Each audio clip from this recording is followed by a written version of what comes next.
seen you on podcasts with like Oh, nice. Jab and Okay. Like that. Oh, fantastic. Yeah. Okay, brilliant.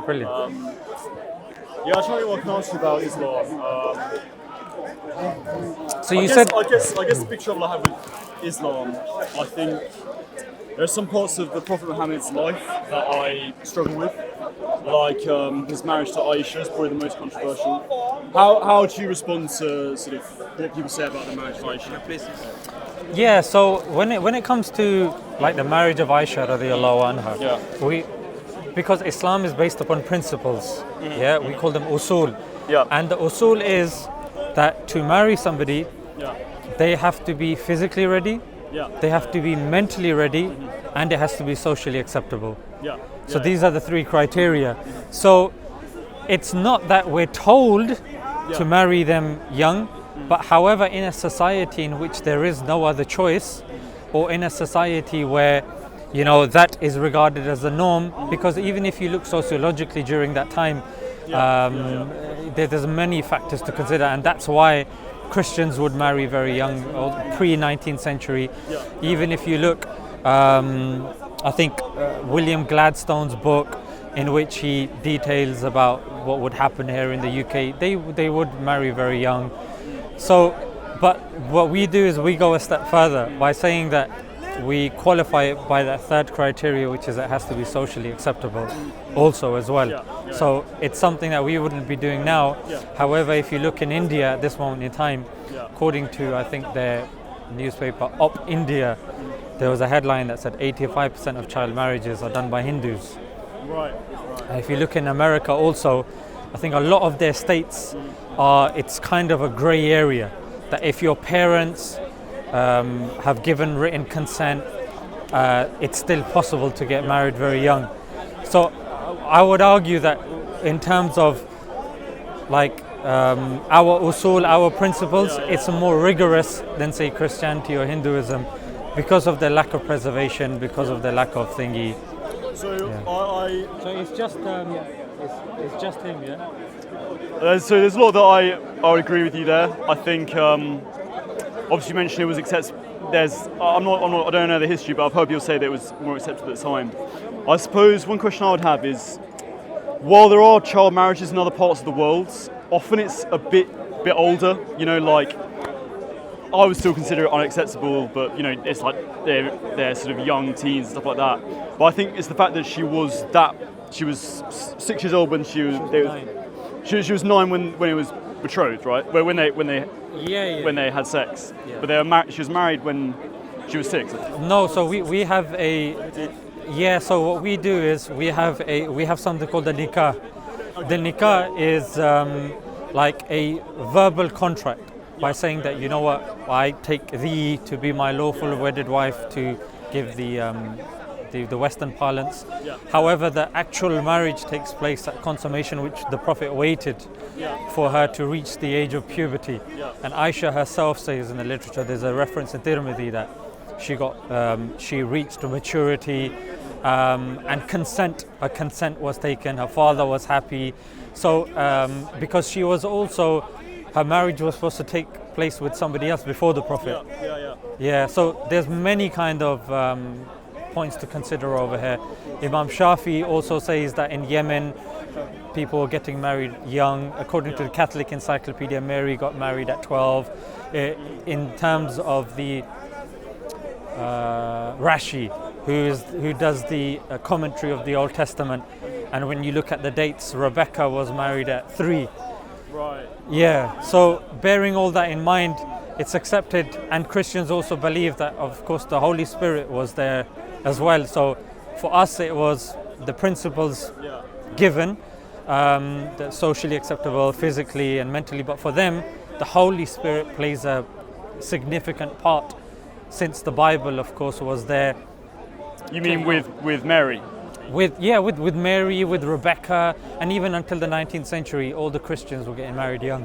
No, I mean, I do think, and I think Islam, when I've heard debates about this before, I think Islam does have quite a sort of nuanced idea of consent. It's more about like when they reach sexual maturity, and there's a bit of a grey area about that, which it's difficult to get into. But do you see why like a Western like a non-Muslim person would just have difficulties with the idea of like she's just that little bit younger. Like, how can you see it from our perspective? Oh yeah, of course. Yeah, absolutely, bro. But the question, the reason why it may be uncomfortable, because I like to get to the nub of the issue, is because in our minds we've been conditioned into certain numbers.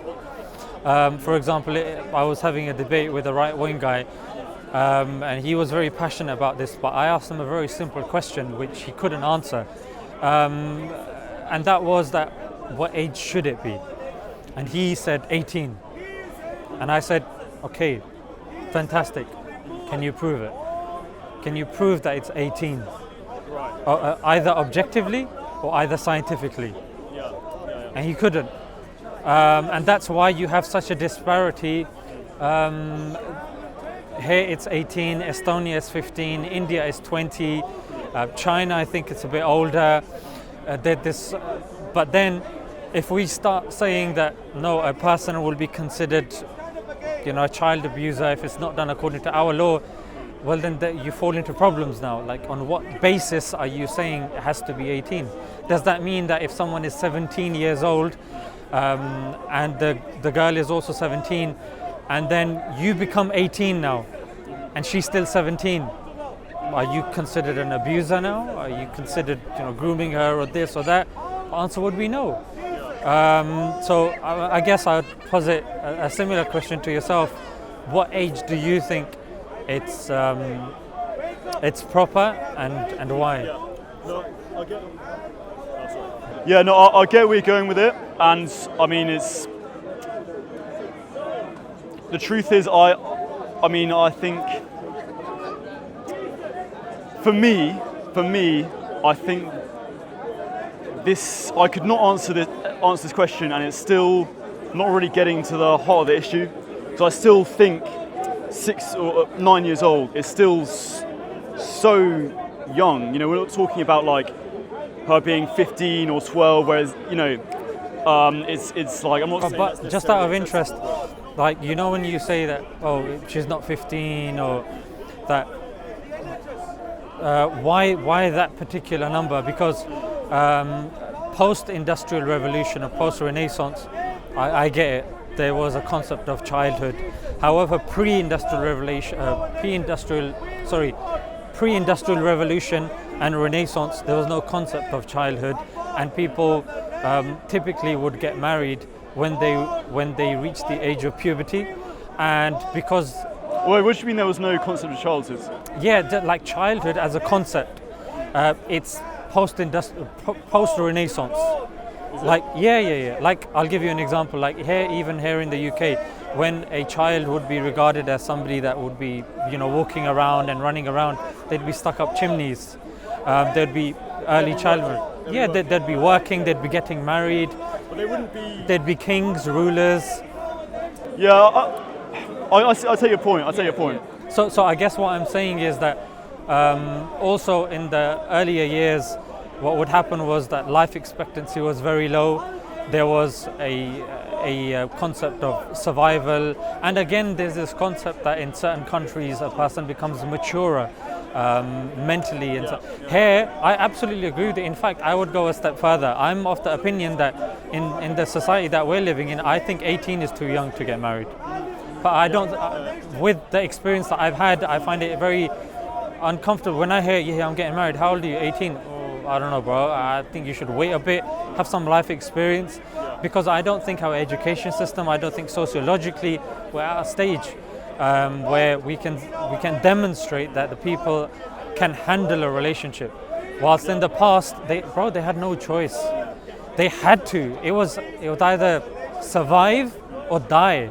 And if you're surviving, then you staying home and playing with and just playing around, and they didn't have that luxury of keeping kids around and just walking. No, you work. No, you go. Like, you like somebody, like, that's fine. Like, but in Islam, of course, we have other principles in place, and that's why today, Islamically speaking, 18 would be regarded as too young in some societies. Definitely, most definitely. So you would say that at 9 years old, Aisha was sexually mature in the way that an 18-year-old would be today? What we're saying is, based upon the evidence that we have, Aisha was mentally mature, she was physically mature, and the third thing is that it was socially acceptable at that time. That's based upon the Islamic literature, based upon the historical evidence of the areas, like I quoted Imam Shafi in the book Siyar, he talks about Yemen, but also if we look at peer-reviewed evidence. So just to push you on that, is that a yes, that she was? Yes, she was ready. Physically ready in the way that like an 18-year-old would be today? Yeah, absolutely. That's really interesting, because do you see how someone might just think that's just like such a gap, that's a 10-year gap almost of like. No, absolutely, and it's how did she reach puberty so early? Yeah, and that's the thing. That's why I said that it's a sociological thing. That if you're in certain tribes, African tribes, again, I'm not saying that it's right or wrong, but what I'm saying is that a person not marrying multiple women is considered very strange, very bizarre. But sticking on the physical thing. Yeah, so on the physical thing, I wanted to give the evidence. If I just give the evidence, So there's a peer-reviewed journal of Marcia Herman Giddens, and she looked in the textbooks of her time. You can check that up, and she said that the age of maturity was being written in textbooks as 12. And according to her observations and her looking into this, she revised it to 9. So so that you can check in the academic literature. Nature 2017, they also said there's no ideal age of maturity. Different people mature at different ages. To then claim a person was not ready, not mature, that's a claim, and the burden of proof would be on them, because our literature is replete with that sort of stuff, and our evidences are there. So would the average 9-year-olds in 7th century Arabia be sexually mature? Like, was that just the norm, that an average 9-year-old would be having periods, would be all the other stuff, like they'd have reached puberty at 9 years old? Was that right across the board, would you say? Yeah, so even in certain scenarios and situations, even if a person was physically ready, it wouldn't necessarily mean that they would get married. So, but in Arabia, like, was that just how it happened then? Like, why has it changed now? Why is it now that women are, in this country, they're seen as sexually ready when they're 16? Like, why is there such a gap there? No, I wouldn't say in this country women are seen as sexually ready. Well, that's when it's legal to have sex. Yeah, legal, which means that someone's decided this. There's no real objective or scientific evidence to back up these ages, because the ages of maturity typically fall around the 12, 13 mark anyway. I mean, here in the Western countries. That's something which is generally accepted. I mean, you go to a pediatrician or you go to... Well, that's when they start... Menstruating, yeah. But then they argue that... I wouldn't say the average, the average 13-year-old is ready to have sex. But that would mostly, that would be from a mental side. That is, the person is not mentally or sociologically ready. Like, sociologically, it's not something that's accepted within the Western Hemisphere. Well, when I say the Western, because America is, they have child marriages there. So I don't want to say all of the Western world. Maybe Europe. We stick with Europe. So and also mentally, like people just doing pranks, just running around. You know what I mean? Like, we know from our society that people just aren't ready. And that could be, we're going into like sociological reasons in terms of why people feel that they're not ready. It's a valid question. It could be mentally they're not ready, physically they would be ready, and they are ready. There's many cases, numerous cases, where young people here, I remember when I was at school, they were teaching us about contraception from year 7, Why? And giving examples of girls that would be falling pregnant because they would have unprotected sex. So they would fall pregnant, they would have that kid, they would raise that kid. But how effective would that raising be? I mean, that's where you have to look into the society. You know what I mean? So there's definitely different factors. In Arabia at that time, yes, girls would be maturing earlier. And why was that? Like, what? I mean, from the literature that I've seen, they say sometimes the temperature, like if you're in hotter climates, women do tend to mature quicker in African climates, the Arabian climates. So, you know, when you're along the equator, so it's worth checking out those. But why today is that not the case? Like, why is the average 9-year-old in Arabia today, assuming the temp is still warm there? Like, why? Yeah. Like, so there must be some other factor at play there. It's not just. It was the third reason that I said, which is socially acceptable, because now we're a global village, and post-industrial revolution. Like, why is it that, you know? But no, I don't think it's culture, because I think the average. I don't know the exact ages, but I would say the average 9-year-old in Arabia today, I don't know, is the average 9-year-olds like hit puberty in Arabia today? I haven't looked at the data, but one thing I do know, because people refer to the time of the Prophet, that's why we need the data from the time of the Prophet. Now in Arabia, that's a very good question, and it'll be interesting to see what the peer-reviewed research says about that. But majority of the reason why it's not happening, because number one, it's not a Muslim country in terms of them following the Islamic laws. It's more like a monarchy. And number two, again, the social reasons play a significant part, that the people are just not socially conditioned. And when I say socially conditioned, it could be, you know, being informed from the Western countries. It could also be economic as well, that, you know, there is something called a mahar, that a man pays a certain amount when they get married, just in case obviously things don't happen, and the woman has financial stability when she's that's one of the reasons if the marriage doesn't work out. So the price is very high, and that's a sociological reason why many people feel that they have to be employed for X amount of time and to have properties and this and that, whilst back in the days that wouldn't necessarily be the case, you see. So sociologically, yes. I haven't looked at the evidence. I'd be interested to go into that. Yeah. But I do know about the evidence with regards to African countries. I have come across that, and yes, women are maturing very young, and they do have child marriages. So would there be examples in Africa of people maturing at age of 9? Yeah, absolutely. Yeah. Like I gave the example, Dr. Marcia Herman Giddens, she released her research, that was in like 1990s. So, you know what I mean?